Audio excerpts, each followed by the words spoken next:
I left a $1 garden hose in the sun for 2 hours. When I checked the water temperature inside, the thermometer read 140 degrees Fahrenheit. That is hot enough to cause a 3rd-degree burn in under 2 seconds. No electricity, no gas, no solar panels, just a black rubber hose and sunlight. This trick is over 2,000 years old. The Romans used it, the Greeks used it, and in the 1890s, an American inventor built an entire industry around it, until the gas and electric companies spent decades making sure you forgot it ever existed. But here's the thing they don't want you to know. The reason this was banned isn't just about corporate greed. There's a hidden danger inside that hose that could genuinely hurt your family. And understanding both sides of this story is the key to unlocking truly free hot water safely. Welcome to Historia Prime. Let's crack this open. The ancient blueprint. Before we talk about the modern hack, you need to understand something. What I'm about to show you is not a life hack. It is one of the oldest engineering principles in human history. And the fact that you were never taught it is not an accident. Let's start in Rome. The Roman Empire didn't just conquer nations, it conquered hot water. Their legendary bathhouses, the thermae, served thousands of citizens every single day. And while most people know about the hypercaust, the underfloor furnace, almost nobody talks about what happened before the water reached those furnaces. Roman engineers routed lead pipes deliberately across sun-exposed stone terraces. The water traveled slowly through these dark, sun-baked channels, absorbing heat for free before it ever touched a flame. By the time it reached the furnace, it was already warm. The furnace only had to finish the job. That is a preheating system, the exact same principle behind the most efficient solar setups built today. Except the Romans figured it out over 2,000 years ago. And here's a detail that will blow your mind. Solar access was so valuable in Rome that it became a legal right. By 600 AD, the Justinian Code of Law made it illegal to build any structure that cast a shadow on your neighbor's solar-reliant home. Think about that. In the year 600, the Roman legal system protected your right to free energy from the sun. Today, you're still paying a monthly bill for it. And the Romans weren't alone. In the 5th century BCE, the Greek city of Olympus was redesigned on a solar grid. Every house angled precisely to maximize winter sun and block summer heat.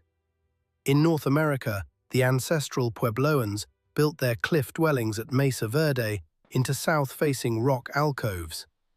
In winter, the low sun heated the thermal mass walls. In summer, the overhang provided total shade. Different continents, different centuries, same conclusion.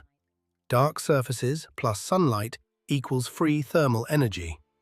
The physics have never changed. So what did change?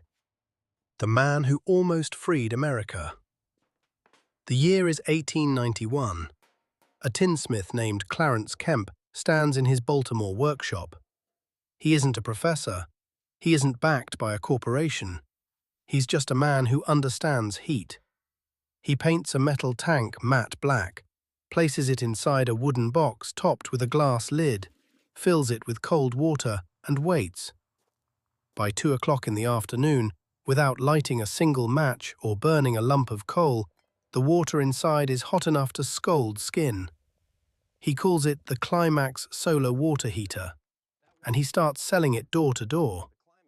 By 1900, over 1,600 Climax units were installed in Southern California alone.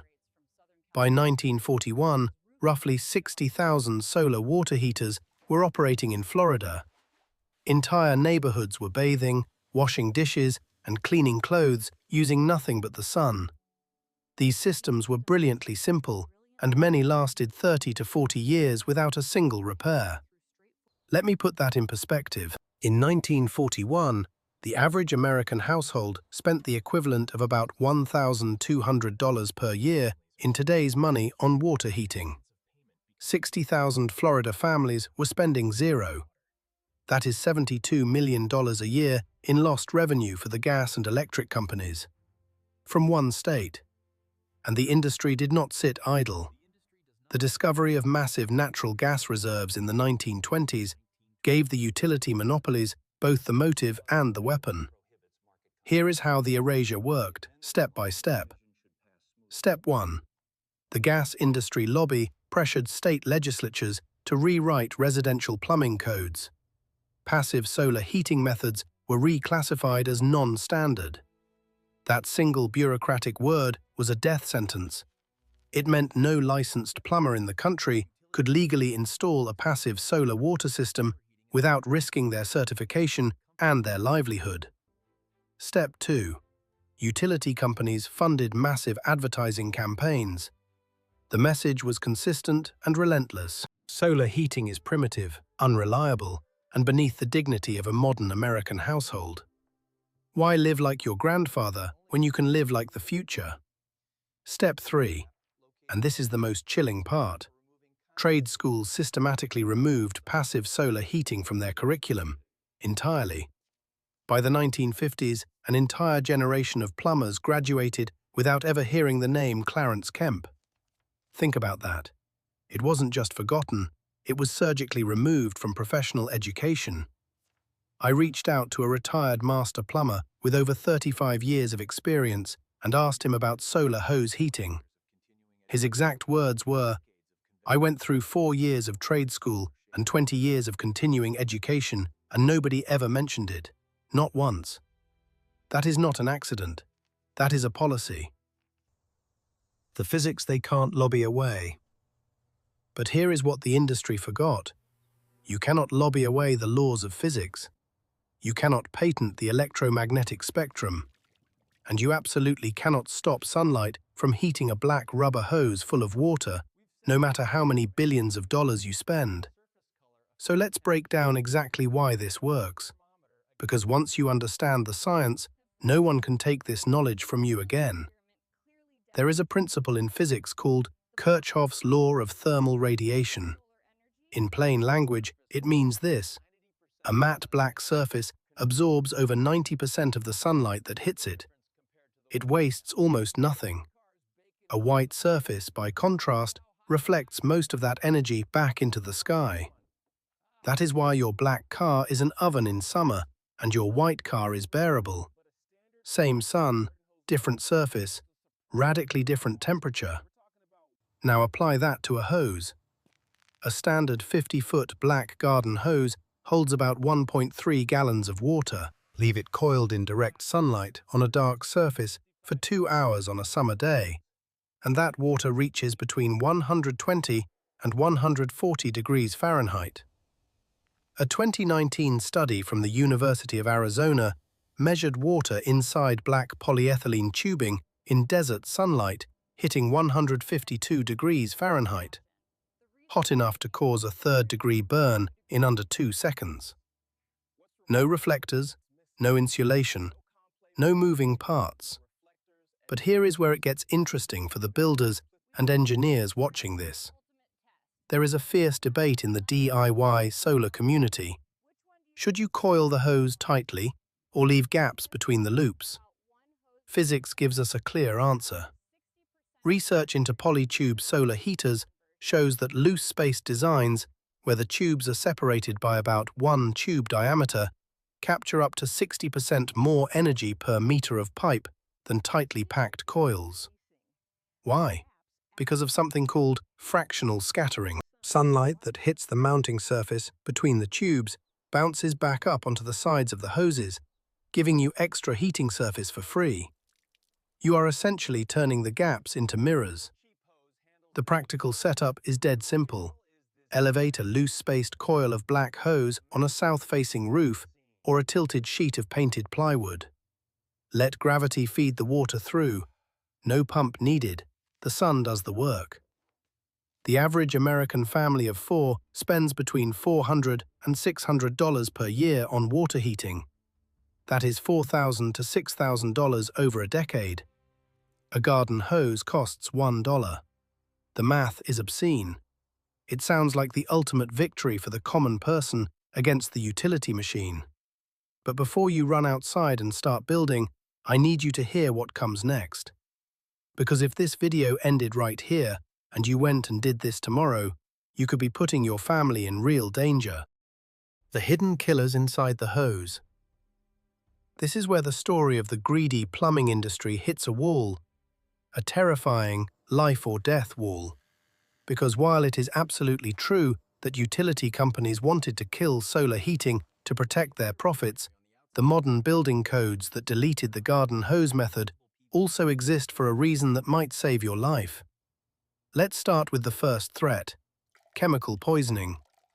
If you walk into a hardware store and buy the cheapest black PVC garden hose you can find, you are not buying a water pipe. You are buying a chemical delivery system. A landmark study by the Ecology Center tested dozens of common garden hoses and found that flexible PVC hoses contain dangerously high levels of lead, bromine, antimony, and phthalates. Why? Because many cheap PVC hoses are manufactured using recycled electronic waste. Old circuit boards, wire casings, and components that contain heavy metals. When you leave a PVC hose in the sun, the intense heat and UV radiation break down the polymer and actively leach these toxins into the water. Testing has shown lead levels of 20 parts per billion in water sitting in a sun-baked hose. That is more than double the EPA's safe action level of 15 parts per billion. If you use that water to wash dishes, cook food, or bathe your children, you are dosing your family with industrial heavy metals. And it is not just lead. Phthalates are endocrine disruptors. They interfere with your hormones, your reproductive system, your children's development. This is not speculation. This is peer-reviewed toxicology. Now let's talk about the second threat, and this one is invisible. Have you heard of Legionnaire's disease? It is a severe, often fatal form of pneumonia caused by a bacterium called Legionella pneumophila, and it loves one specific environment above all others: warm, stagnant water between 68 and 113 degrees Fahrenheit. Now think about what happens inside a DIY solar hose. The sun comes up and heats the water straight into that biological danger zone. The interior of the polymer hose gives the bacteria a porous surface to form biofilms, essentially protective colonies that shield the pathogens from any residual chlorine in your water supply. And here is the critical detail. You do not catch Legionnaire's disease by drinking the water. You catch it by breathing it in. When you connect that sun-baked hose to a shower head or a spray nozzle, you are aerosolizing bacteria straight into your lungs. There are documented cases of people dying from Legionnaire's disease simply from inhaling the mist of a garden hose left in the sun. Professional solar water heaters are required by the International Plumbing Code to reach temperatures above 140 degrees Fahrenheit, which pasteurizes the water and kills the bacteria. They also require thermostatic mixing valves to prevent scalding at the tap. A $1 garden hose has none of these protections. So the industry did not just ban this to steal your money. They banned it because people were building toxic bacteria-breeding systems on their roofs. And some of them got sick. Some of them died. The truth, as always, is more complicated than the headline. How to do this safely? So how do we take the wisdom of the Romans, the ingenuity of Clarence Kemp, and the physics that work every single day, and do it without poisoning ourselves? The answer is surprisingly simple. You just need 3 upgrades. Upgrade number 1, safe materials. Throw away the cheap PVC hose. For a solar thermal collector, you need tubing rated for high heat and potable water. The gold standard is PEX tubing, which stands for cross-linked polyethylene. It is flexible, affordable, handles high temperatures, and is specifically engineered not to leach chemicals into drinking water. You can find black PEX tubing rated for solar use at any plumbing supply store. Alternatively, food-grade polyurethane tubing works too. Cost? roughly $30 to $50 for enough PEX to build a full solar coil. That is still a fraction of your annual water heating bill. Upgrade number 2, the drain-back design. This one is for anyone who lives in a climate that freezes. If water stays in roof-mounted tubing overnight in winter, it will turn to ice, expand, and shatter your system. The solution is elegant: a drain-back system. When the sun goes down, a simple gravity-fed valve lets all the water in the exterior solar loop drain back into an insulated indoor tank. No water outside means no frozen pipes, and you never need toxic antifreeze chemicals.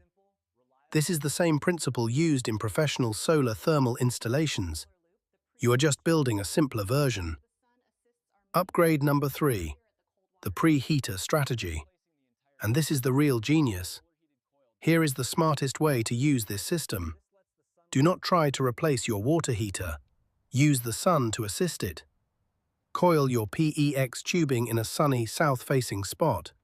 Feed the output directly into the cold water inlet of your existing home water heater. Here is what happens. Normally, your heater works hard to raise freezing cold groundwater from about 50 degrees up to 140 degrees.